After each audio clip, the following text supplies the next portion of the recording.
Hi everyone, I'm about to show you how to install the new, or let's just say a replacement battery for the HP x360 Spectre. I have this laptop. I'm actually quite fond of it.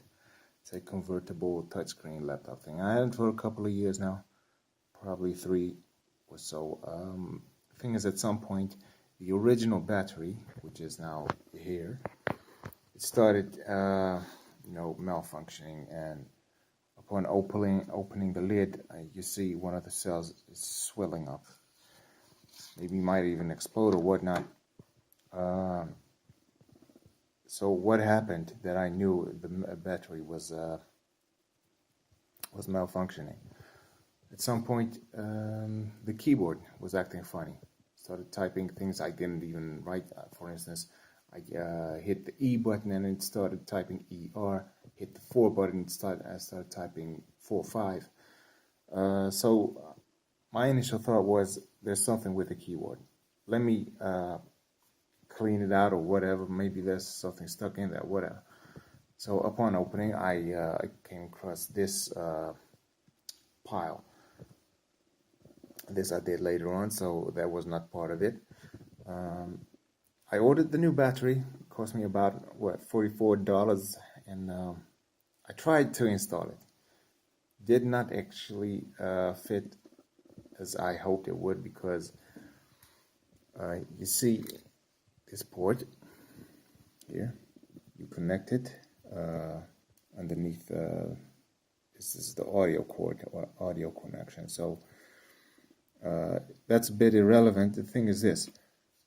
The old battery, this cord could actually slip right in the crevasse or cavity, whatever you, but it won't now, because I think it's just too short to make that corner. This one did though. The cord is also a bit thicker. Things, if I try to pry it in there, it will slip out of the connection. So what I'm gonna do, look, I already actually opened the original battery a bit, and as you can see, there is fairly a large bit of plastic and some cavity until you reach the actual battery. So my plan is just maybe to cut or file this corner so that the cable can actually make that path. Yeah, so I'm gonna try that out right now with this new battery, and I'll return shortly with the result. Okay, so I rounded off the corner. I just used a regular nail clipper, like regular, I'm saying, but it's quite a large one, and it fit just within the opening. So quick fix, and I didn't hit any essential parts. So yeah, there we go. You see, it's all plastic and cavity, whatnot. So the frame is a bit damaged, but it's not like it's gonna do some important failure things, because the lid is closed and everything will stay in place. For those who were wondering, why did you have to do it anyway? Couldn't you just leave it the way it was? No, because the lid would not close the way it was, and I am not going to try to squish the cord, especially not one that's actually part of the battery or so. So I'm fairly certain it's done now. I'm going to install it, and I'll hook you up again.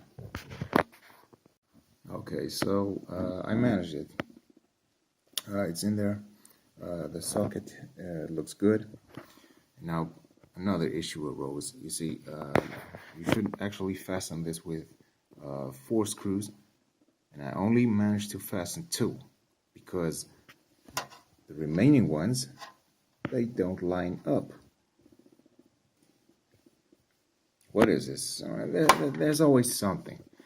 I compared it to the original battery, and that one did line up. You could clearly see an offset. So I recommend just fastening at least this one and perhaps that one. But there's another thing here. it does not require a screw. It should be empty anyway, because this pack will go over that, and it's a part of the lid, I mean. So the lid, you're going to screw that one onto that.